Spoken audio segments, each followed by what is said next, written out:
ሰይጣን የራሱ ነገር ኖሮት አያውቅም፣ ወደፊትም አይኖረውም። ምክንያቱም እሱ ተፈጣሪ እንጂ ፈጣሪ ስላልሆነ። ብዙ ሰው በልሳን እየጸለየ ነው ያለው።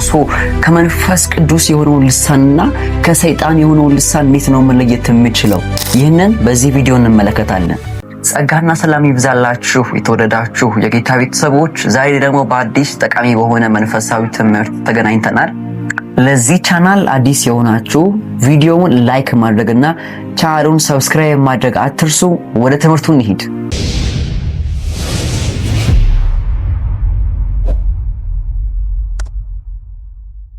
ከዚህ በፊት በልሳን የመጸለይ ጥቅሞች ብዬ ባስተማርኩት ቪዲዮ ላይ ከተነሱ ጥያቄዎች መካከል አንዱ እንዴት ነው ከእግዚአብሔር የሆነውንና ከሰይጣን የሆነውን ልሳን መለየት የምንችለው የሚለው የብዙ ሰዎች ጥያቄ ስለሆነ ዛሬ ያንን እንደ እግዚአብሔር ቃል የምናገር ይሆናል። መጽሐፍ ቅዱሴን ባጠናውና ባየው ቁጥር በጣም ከሚገርሙኝና ከሚደንቁኝ ነገሮች መካከል ሰይጣን በዘመናት መሃል በራሱ የፈጠረው ነገር የለም፣ ወደፊትም የሚፈጥረው አዲስ ነገር የለም።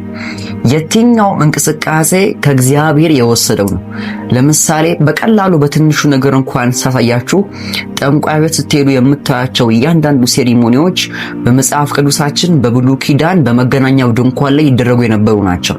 ለምሳሌ መጋረጃዎች በመገናኛው ድንኳን በሶስቱም ክፍሎች ማለትም ከዚህ በፊት እንዳወራችሁ አደባባይ፣ ቅድስትና ቅድስተ ቅዱሳን የምንላቸው ክፍሎች የሚለያዩት በመጋረጃ ነው። በእነዚህም ውስጥ የሚነድ እሳት አለ፣ የሚጤስ ጧፍ አለ። እንዲሁም ደግሞ መስዋዕት ህዝቡ ኃጢአቱ እንዲሰራይለት አደባባይ በምንለው በዛ በመገናኛው ድንኳን ክፍል ላይ መስዋዕት የሚያቀርብበት ነው። ይሄን ሁሉ ሴሪሞኒ ግን በጠንቆላው ዓለም ስትሄዱ ታገኙታላችሁ።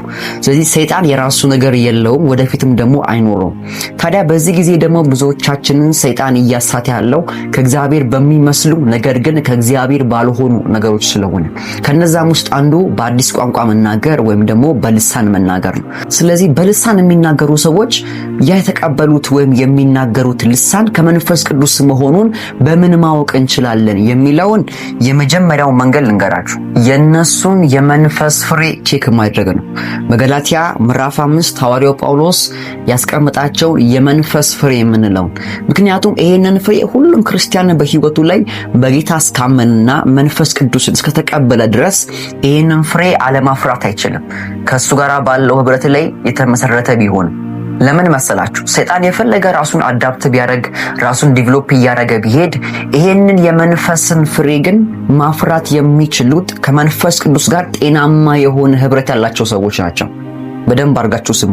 ለምሳሌ የብርቱካን ዛፍ ግንዱ የብርቱካን ስለሆነ ቅርንጫፍ የሚያፈራው የብርቱካንን ፍሬ ነው። ቢኮዝ የተጣበቀበትና የተገናኘበት ግንድ ፍሬ እንዲያፈራ የሚያደርገው የብርቱካንን ፍሬ ስለሆነ፣ ስለዚህ የመጀመሪያ የምትለዩበት መንገድ የሰዎቹን የመንፈስ ፍሬ ቼክ ማድረግ ነው። ይሄንን ለማስታወስ ያክል ከመጽሐፍ ቅዱስ በገላትያ ምዕራፍ 5 ላይ ላንብብላችሁ። የመንፈስ ፍሬ ግን ፍቅር፣ ደስታ፣ ሰላም፣ ትዕግስት፣ ቸርነት፣ በጎነት፣ እምነት፣ የዋሃት፣ ራስን መግዛት ነው። ስለዚህ እነዚህ የመንፈስ ፍሬ የምንላቸው ናቸው። ይሄንን የመንፈስ ፍሬ ሊያፈሩ የሚችሉ ክርስቲያኖች ከመንፈስ ቅዱስ ጋር ከኢየሱስ ጋር ጤናማ የሆነ ህብረት ያላቸው ሰዎች ናቸው። ይሄንን ጌታችን ኢየሱስ በዮሐንስ ወንጌል ምዕራፍ 15 ላይ ሲናገር እንደዚህ አለ፣ እኔ የወይን ግንድ ነኝ፣ ገበሬው አባቴ ነው፣ እናንተ ደግሞ ቅርንጫፎች ናችሁ ካላቸው በኋላ ያለ እኔ ምንም ልታደርጉ አትችሉም አላቸው። ስለዚህ ማንኛውም ሰው እነዚህን የመንፈስ ፍሬ ሊያፈራ የሚችለው ከቃሉ ከመንፈሱ ጋር ጤናማ የሆነ ህብረትና ቁርኝት ሲኖሩ ብቻ ነው። ስለዚህ እነዚህ ሰዎች በልሳን እየጸለዩ ነው ከመንፈስ ቅዱስ ተቀብሎት ነው የሚለውን የምታዩት ካራክተራቸው ወይም የመንፈስ ፍሬያቸው በማየት ስለሆነ፣ ለዛ ነው መጽሐፍ ሲናገር ከፍሬያቸው ታውቋቸዋላችሁ የሚለው። ክብር ለኢየሱስ ይሁን። ስለዚህ የመጀመሪያው የምንለይበት መንገድ የትኛውንም መንፈሳዊ ልምድ፣ ፈውስ፣ ተአምራት፣ ትንቢት የትኛውንም ነገር የሚያደርጉ ሰዎች ከእግዚአብሔር መሆናቸውን የምንለይበት ዋነኛው መመርመሪያ የመንፈስ ፍሬ የምንለው ነው። ይሄ ፍሬ ደግሞ ሊገኝ የሚችለው ከመንፈስ ቅዱስ ጋር በሚገኝ ጤናማ በሆነ ህብረት ነው። እነዚህ ፍሬ ደግሞ ሊገኙ የሚችሉት ከኢየሱስ ጋር በሚደረግ ጤናማ ህብረት ነው። ቢኮዝ ግንዱ ኢየሱስ ከሆነ እኛ ደግሞ ቅርንጫፍ ከሆንን ይሄንን ፍሬ ለማፍራት ከኢየሱስ ጋር መጣበቅ አለብን ማለት ነው። ስለዚህ እነዚህን የመንፈስ ፍሬዎች የሚታዩባቸው ሰዎች ካሉ ምንም ጥያቄ የለውም እንደ እግዚአብሔር ቃል ከኢየሱስ ጋር ወይም ከመንፈስ ቅዱስ ጋር ጤናማ የሆነ ህብረት ያላቸው ናቸው ማለት ነው። ሁለተኛው የትኛውንም የመንፈስ ቅዱስ ስጦታ ተብለው የሚጠሩትን ትንቢትና ሌሎችንም ጨምሮ የምትለዩበት መንገድ እነዚህ ነገሮች ሲደረጉ በእናንተ ውስጥ ምን አይነት ስሜት ይፈጥራል? ለምን መሰላችሁ? በሁላችንም ውስጥ መንፈስ ቅዱስ አለ። ጋይድ ማድረግ የሚችል ዲዘርቭ ማድረግ የሚችል ሰፓሬት ማድረግ የሚችል እንደገና ደግሞ እውነቱ የቱ ጋር እንዳለ ወደ እውነት የሚመራ የእውነት መንፈስ በሁላችንም ውስጥ አለ። ስለዚህ በልሳን ከነዚህ ሰዎች ጋር ስትጸልዩ ወይም ደግሞ ትንቢት ከእግዚአብሔር ያልሆነ ትንቢት ሲነገራችሁ ወይም ሌላ ነገር አዳዲስ እንግዳ ልምምዶችን ስታዩ እናንተ ውስጥ ምን አይነት ስሜትን ይፈጥራል? በእግዚአብሔር የመታመንን እግዚአብሔርን እንደገና ደግሞ አቅምን የመታደስ ወይስ ደግሞ ሌላ? ስለዚህ ይሄንን ፊሊንግ በደንብ አስተውላችሁት። እግዚአብሔር በማንም ሰው ላይ ጭንቀትን፣ ፍርሃትን አያስቀምጥም። አንድ ፍርሃት፣ እሱም እግዚአብሔርን መፍራት ነው። ያም ፍርሃት ደግሞ እግዚአብሔርን ደስ ከማያሰኘው ነገር መራቅ እንጂ እግዚአብሔር ይቀጣኛል ብሎ በማሰብ የሚደረግ አይደለም። ክብር ለኢየሱስ ይሁን። ስለዚህ መንፈሳችሁን ቼክ አድርጉ። ለምን ብትሉ የመጣበት ሶርስ፣ ለምሳሌ በልሳን በትንቢት የሚናገሩ ሰዎች ከጨለማው ዓለም ተቀብለው የሚናገሩ ከሆነና በእናንተ ውስጥ ደግሞ የብርሃን መንፈስ እሱም ቅዱስ የእግዚአብሔር መንፈስ ካለ ሊስማማ አይችልም።